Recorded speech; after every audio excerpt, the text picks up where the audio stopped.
So, let me ask y'all, do you own one of these cameras in the clickbaity thumbnail? Maybe like me, you have the glorious ZV-E1 that's filming now. Or maybe you just scooped a ZV-E10 Mark II and you're on that bandwagon. Or maybe you're old school.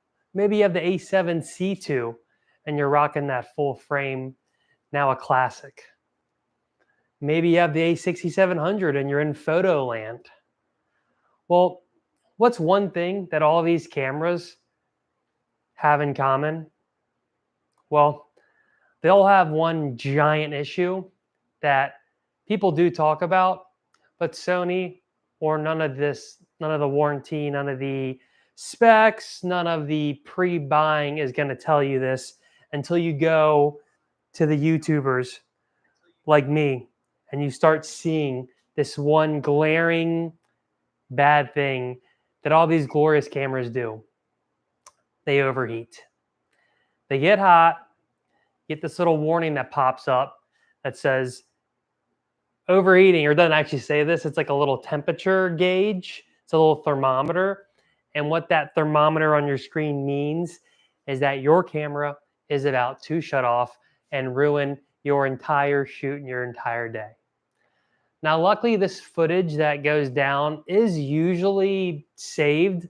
You don't lose the footage entirely, usually. But there is one device on the market. Forget your opening the cargo or the door, the battery door. Forget opening the SD slot. Forget this hack. Forget changing a setting. Forget this and that. There is one tangible device that is going to make your overheating beast last. It's going to last. You're not going to hear no complaints about not lasting. And there you go. There's a joke for the episode. And before I reveal this thing that you all need to go rush out and use my affiliate link down below and just go buy this right now, because I promise you it's hilarious how amazing this thing is. And like, you're going to get this thing and be like, oh, I mean, it's all right. But then after you use it for a while and you realize like how amazing it is and how it's like kind of turns one of your like flimsy ZV-E1, like is it going to overheat or not, cameras into, oh, this thing's going to go the distance. And it is. Well, let me grab it because I'm using it right now. Oh, the Ulanzi fan, the greatest invention ever created. Now look, you can even hear a little Ulanzi fan right now. I'll put it by my microphone. It's blowing up a storm now. Now this little Ulanzi fan, I'm going to show you how this works. Here's the A7S3. A7S3. Oh, and by the way, I'm living in fan world. So just so you know, I'm a big fan of fans. I have fans all around. I live in, California, no AC. You live in fan world. Oh, when you, here's another fan. Fingers healing up slowly but surely. So I live in fan world. We're going to have this a fantastic episode. But so this little amazing device, and again, now that it's not on the ZV-E1, this show could go off the rails any second now. But I just want to show you this works. So A7S3, this beast doesn't need no fan. The magic at Sony, the little elves put in something that it never overheats, even in 120 degrees. It doesn't have a heat sink. I don't know how they did it. But here's what you do. You take your little overheating camera on the thumbnail there. You turn this on. There's 3 settings. 0 is off. 1 is like a medium setting. Let's see if ZV-E1 can do this, because it's very bright, this LCD screen. Yeah, it doesn't want to. There's 3 settings. It doesn't want to leave my face. It loves the ZV-E1 is even worse than the A7S3. We'll just focus on your eyeball until the cows come home. You can block it, and this is the move. And then it goes away, but see, now it's actually up. See, it got me. Well, it's 3 settings. There's 0, 1, 2. Each one is just like higher than the last. I just run it on 2 if I want to like not play games. And I'm using just a lav mic. It's a little loud, but the mic doesn't really pick it up too much, depending on how you have it set up, etc. But what this glorious device does, it's pretty hilarious, is there's this little, this is number 2. The first one had suction cups. This one has kind of this little lever device, and it's ingenious. These Ulanzi people, First, they stole, or not stole, they reinvented Peak Design's tripod, and it's somewhere around here. And it's like amazing. And then they made this thing, which is like, again, it's like one of my prized possessions, and it's hilarious how amazing and how much I love this thing. You open your little screen back here, flippy screen, because we obviously no one has a non-flip screen anymore. And it just levers in here. It's really cool. And then it just goes on the back. So now it's on there, and it's not falling off. So if you see, it's actually blowing. It's either taking air away or blowing into it. I think it's taking air away. Oh no, it's blowing into it, okay. So it is actually blowing air onto the back of the camera. Now, for some reason, this works. I don't know why, I don't know how, but if you crank it to 2 and you leave that on the back of your ZV-E10 Mark II, whatever, I'm gonna put it back on there because I'm getting scared, and I'll grab it in a sec. I'm just gonna put it back on here really quick. So I'm gonna click it back on there. Kind of hard when you have one hand, and it's back on there. So now the camera is not going to overheat, and the show isn't going to stop. And another cool thing is it actually tells you like what your camera temperature is. So it's in Celsius. So you have to like do some math if you live in America, but it shows you like, so when I put it back on the camera, it said 36 Celsius. Then it quickly started raising, and it's nice how it can even kind of show you that your camera, once it hits a certain threshold of hotness, your camera will shut off. So it could be a good indicator. Like right now, here you can look at my pretty hand. Right now it's reading 38 degrees. Like that's amazing. Like that is perfect. Like that's not gonna overheat. I'll run. I'm gonna shut it off for a second, and I'll let you look at the beautiful Sony A7S III for a second. Now I'm gonna shut it off for a second, and then I'm gonna count down what happens. So shut it off, it goes 40 degrees. It's actually doing pretty good right now. So it's staying at 39 degrees. I'm going to give it a second and then tell you what the temperature rating is without the fan running. Because right now, live streaming in 4K with the ZV-E1, this like is going to make it overheat the most, besides 4K 60 and 4K 120. Now, it is already reading, see now it's at 40. Now it's at 40. So we're not like toasted yet, but once this thing starts getting to like the 42, 43, let's see, up there we go, 41. See now it says 41. Now it's gonna keep raising. It's gonna keep raising.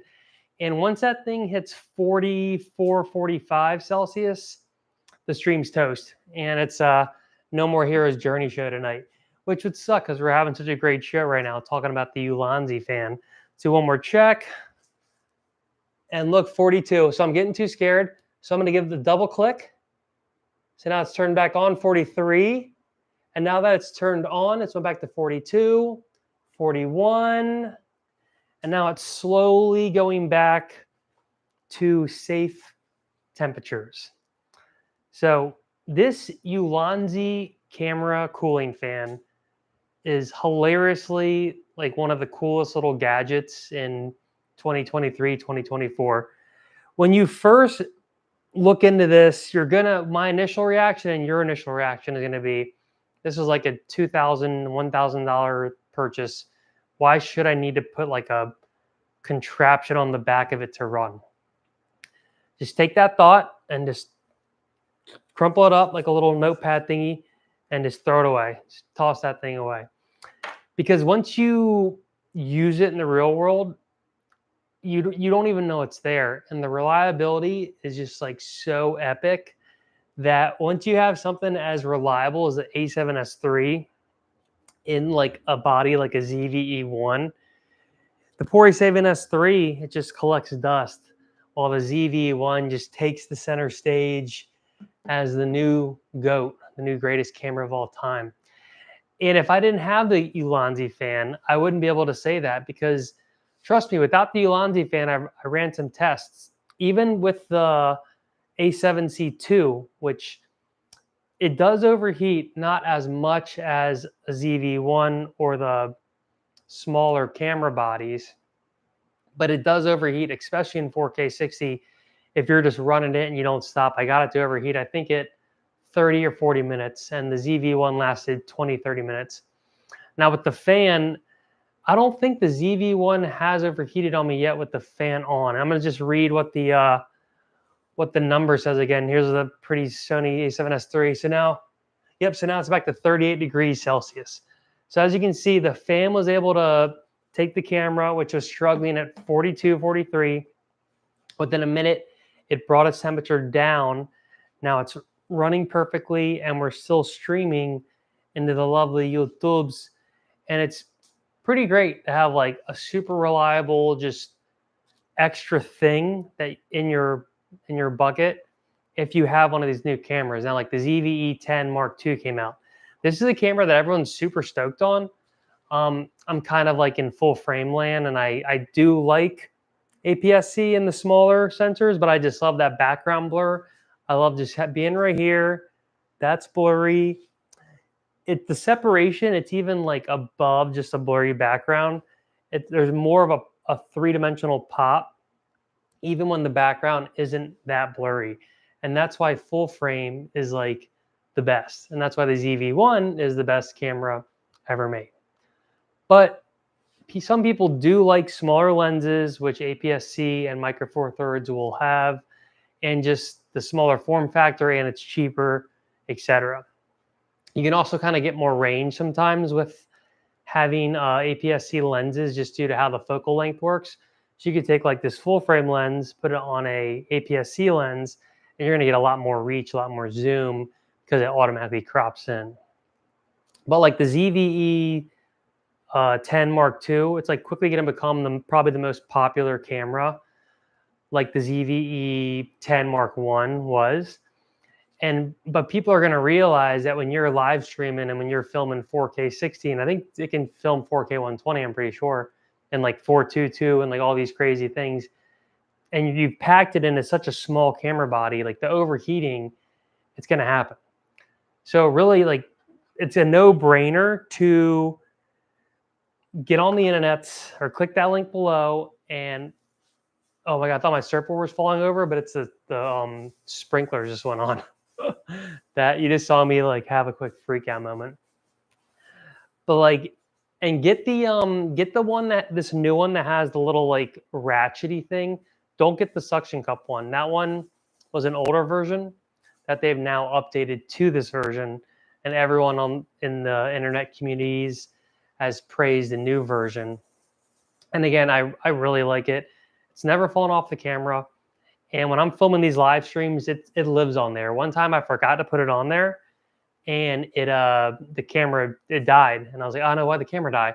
Then I was like, oh, I didn't have the Ulanzi fan on there. Another great thing is it's USB-C chargeable, and you can just run a USB brick into it via the USB-C output. So really you can just like have your camera plugged into the wall with the USB-C, or even like it's live streaming, it's plugged straight into my Mac Studio. I could have another USB-C cable plugged into the Ulanzi fan. And really, I would trust this to run for a long time. I mean, again, I probably could do a test one day with the fan and just run this thing and see if it's going to overheat. Like if you just never stop. I think it does eventually overheat. And this is where little things like opening the battery door, which I'm gonna do right now.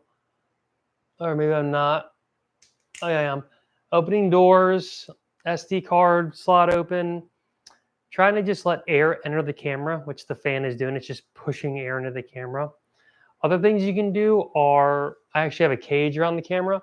Sometimes cages can kind of like absorb some of the heat, and it just takes some of the heat that's coming off the camera into the cage, especially if the cage, you'll notice if it's like an aluminum cage or some kind of material that is kind of good at that, as opposed to like a plastic cage or something. So most of these cages, you want to get some kind of metal material as opposed to like a cheap flimsy cage. And like Small Rig always has good options, and Tilta and a few others. But we'll just, because it's so much fun, we'll grab the Ulanzi fan one more time. Oh God, I didn't like that.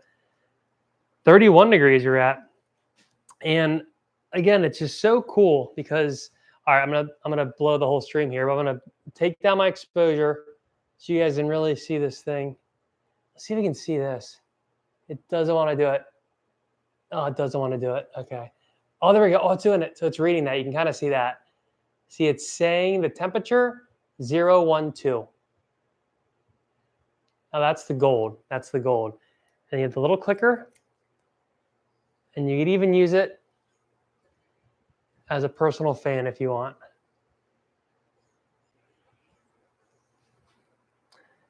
It's made out of aluminum. It's light enough though, so you're not going to be like this thing's heavy. It's very light. Maybe be better if it was made out of like magnesium or some kind of crazy material, but I like what it's made out of. It's quickly become just one of my best little friends. I really love this thing. It's such like a novel, just hilarious piece of kit. Just a piece of kit raw here. That was a horrible British accent. I apologize. That like you think is not going to be that sick, and you're like, oh, I got to put this on my camera every time I film. This sucks. No, like, oh, I get to put this on my camera. This is sweet. So yeah, guys, again, little Ulanzi fan. I'd highly recommend it if you have any of these newer Sony cameras, or if you just want to, or any camera, the Fujis and Nikons, any camera that could overheat. You throw this on the back of it, and you are a pig in poop. You are happy. So check it out. Highly recommended. I appreciate everyone for tuning in to another Hero's Journey show. This episode was about cameras. Please smash the like button.